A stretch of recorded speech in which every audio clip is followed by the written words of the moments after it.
अस्सलामुअलैकुम वरहमतुल्लाहि वबरकातुहू। बच्चों, आज हम पढ़ेंगे सब्जेक्ट इंग्लिश। आज हम बच्चों मुन्नूस मैथ्स पैराग्राफ सी पढ़ेंगे।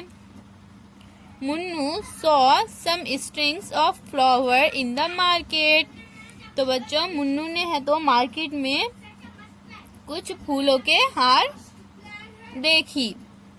She brought 10 strings and counted the flowers in each। फिर उसने क्या करी बच्चों, 10 फूलों के हार खरीदी और उसमें के फूलों को उसने गिनना शुरू किया।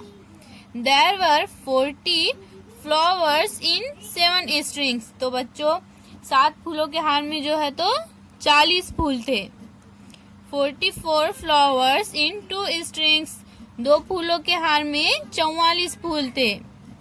And 36 in the last string। और जो लास्ट फूल का हार था बच्चों उसमें 36 फूल थे। There are 400 flowers in all। She said। फिर मुन्नू ने कहा बच्चों कि पूरे जो 10 फूलों के हार है उसमें 400 फूल है। Is she right? क्या वो सही है?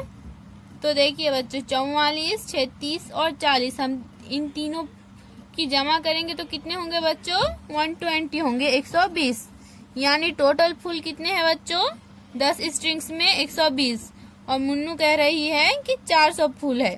तो इससे राइट, क्या वो सही है?